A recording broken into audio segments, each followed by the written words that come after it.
Hi guys, welcome back. As promised, I'm going through a load of sketchbooks that I brought up from my hometown because I moved from the southwest up to the northwest because I fell in love with Scull.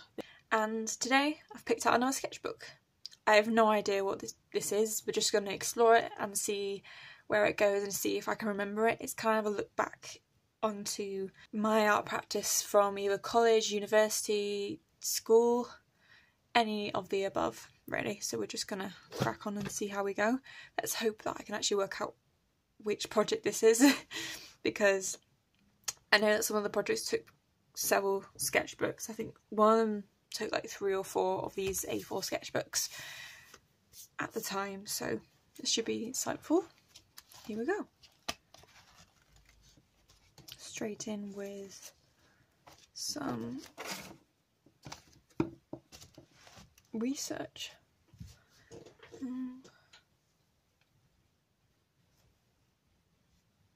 Oh, so this kind of reminds me of acrylic pouring. I think this is mostly Pinterest artists. Kind of look like acrylic pours, which I didn't know at the time. Became a massive influence after university. Got some watercolours that I did for myself. So it's full use of colour in response to features of glastonbury sketches. Could be translated into choreographs into print, experiment with variations of the 2-3 colours that balance well together. So it must have been just shortly after or before Glastonbury. I can see this is part of the Journeys projects, I believe, because we've got the bits of paper, tracing paper on top of the images, on top of more tracing paper and oil paints and all the lovely little bits. So accidentally I think I found Journeys part 2. So that's something to know. Oh, actually no, I don't know. These samples were from the last project I completed. The drawings are from this project. So maybe these are actually just some samples that I had. So maybe this is actually second year. I want to say second year. And then these are the ones I drew in... Where is it? After Glastonbury. So yeah, it must have been second year, this sketchbook. Or even... No, I would have gone to Glastonbury, so it must be second year. This must be second year. I'm sure it will.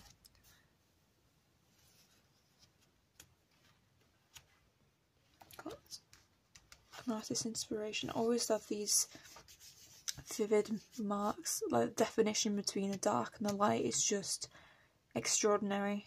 I actually took an influence from this. I think it's Van Gogh for one of my paintings that I have actually on my channel. If I can find a video, I'll leave it link. And we've got some more drawings.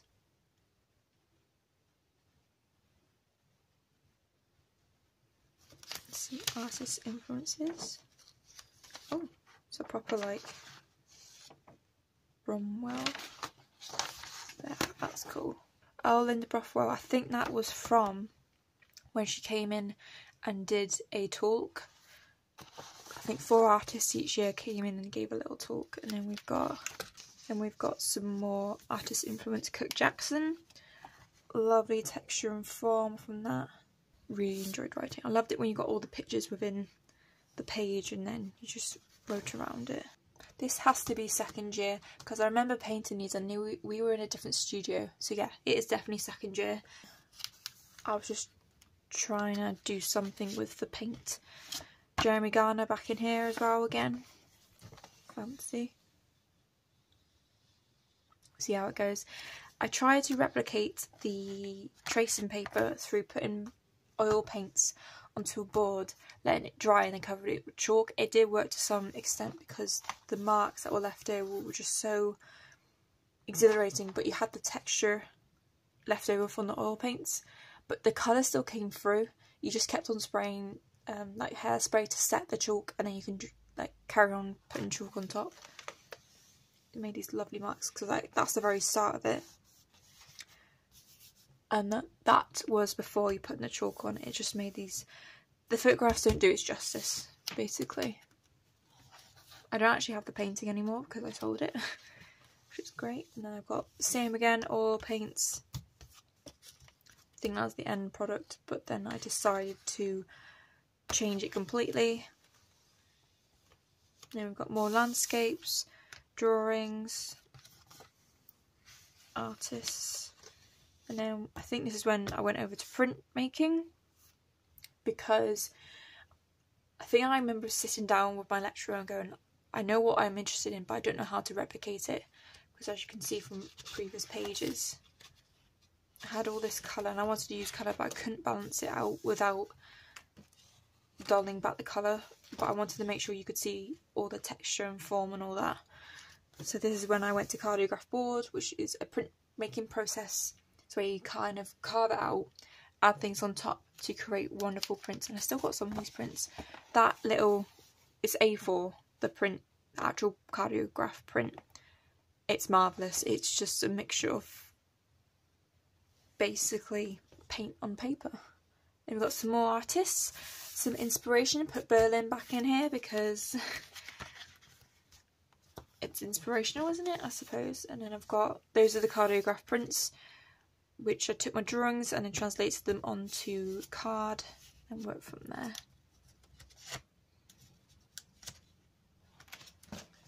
That's a cardiograph print. That's actually a board. It's a bit like mount board basically. It's very easy to carve into and leave some wonderful marks. If I printed that, the only things that would pop up would be these bits. And then a general note of 5 weeks left. I think I started to panic at this part. Don't know what went there. Normally when I put a piece of paper, it wants to cover something up. No. Good. Again, went back to the painting. And then just carried on. I think I found like a big piece of board, which I then started carving out. Oh, here's some more of the boards. That's another proper board. I think it's like MDF board, so it's proper board that I had carved out with a line of cutting tool. This is one of the boards that I used for the printmaking. Same again here. Some more artist inspiration. This is more towards textiles now. Let's have a look. Maggie Aries textile. Reminds me a lot of my work. She uses material. Oh, it's installation artist. Combining my painting work to these fabric styles just to get a little adventurous.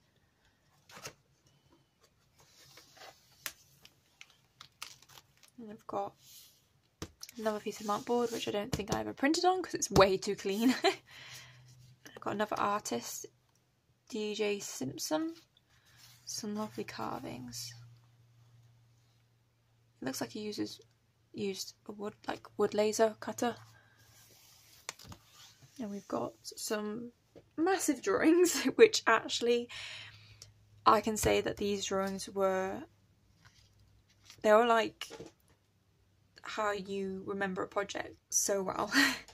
I think I just stuck some paper on the wall because I was finding it very difficult to try and break out of that cycle of like not truly knowing what to do.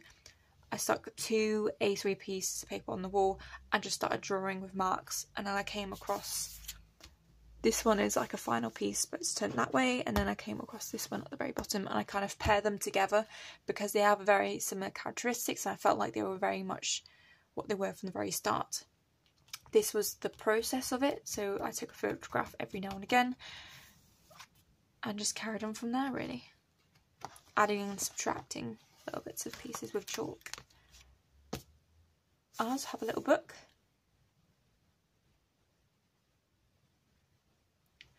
So this little book I actually still have. It's the test samples that were just, according to me, were just hanging around. So I stuck them into a book, a mini sketchbook with lots of colour and art. What? If I find that book, that would be amazing. And another great drawing. I have featured this drawing in several exhibitions. It's one of my favourites. It's another drawing that I feel like when I get my own house, I want to pin it up and frame it. It'll be one of those ones I don't sell. I'll loan it out to galleries, but I wouldn't sell it because it's for me. It's for me, and it describes that period of my life exceptionally well. And I have no idea why I like it so much. Same again, a bit of process in between. I didn't do it from the very start. I think I just got carried away and then just did it from there. Back to the board that I was carving into, and these lovely photographs of my ink running out. This goes a bit more chaotic. I think I was running out of time. This is when I introduced plaster in my art practice. So what I must have done, I took the board, made a board, well I didn't make it, my technician made a board so to seal it in. Put some like Hessian bits, well I think I put a couple of layers of plaster down first, and I put some Hessian bits in between the plaster, so when I pulled it out it was stable enough but also made it easy to pull off. And that became those two. So that one on the right is the imprint, and then this one on the left was me just carving out the plaster. I believe that one was on cardboard and plaster to pull it out, so that was a plain cast and that was a imprinting cast. So those two were my final piece, as well as these 3 drawings. I remember that precisely, so this was definitely the second year, because also we did a mini exhibition that year, but not many people came to it because there was a snowstorm which in the middle of April, don't know why, but it stopped people from coming basically, which is a bit upsetting. And I've got random bits.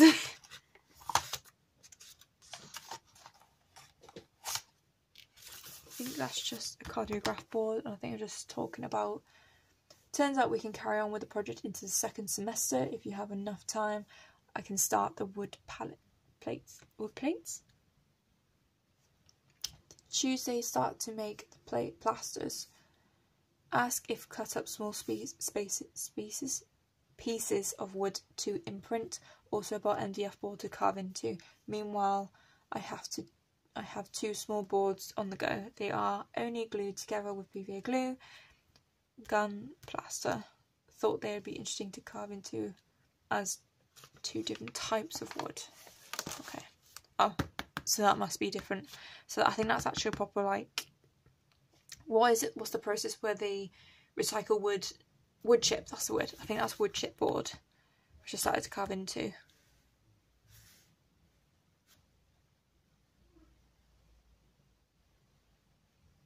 And then I have just some planning. That is my guess. Oh, and this is when I wanted to do a black and negative space drawing, but I think I went a bit delicate. It's very different from using charcoal to draw on white paper compared to putting black acrylic down to then draw with white. I remember it feeling very sensitive, which is weird. Michael Pearson, which is another artist's inspiration, and some lovely textured artwork. These are just remind me of rusty attitude and colour pigment of authentic look. And I've got Kiefer with some pillars with some like greenery growing out of it. My plaster blocks, which I still have to this day, they're just in my parents' garden with plants growing out of them, so that's exciting.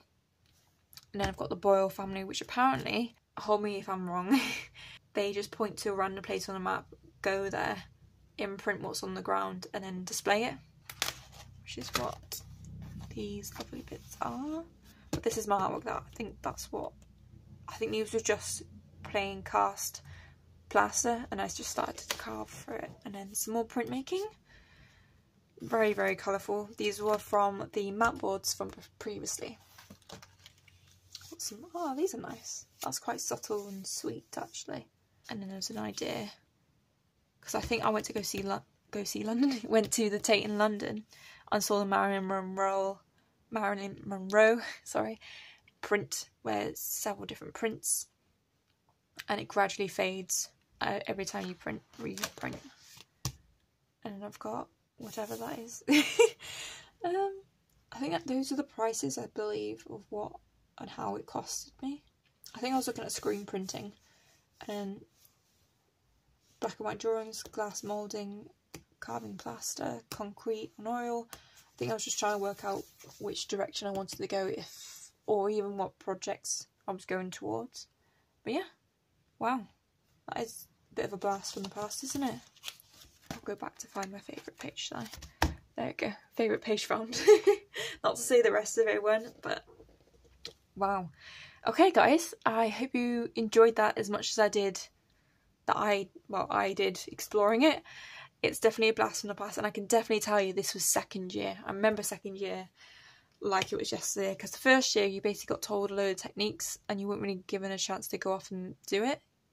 You were basically led holding in someone's hand, whereas second year and third year was very much independent and getting your own ass to do everything. So I hope you guys learned something. I hope you enjoyed it as well. Don't forget to like and subscribe to my channel to see more videos like this. If you have any questions about anything you've seen, please leave them in the comment section below and I'll do my best to answer them as quickly as possible. Yeah, thank you guys, and I'll see you guys later. Bye.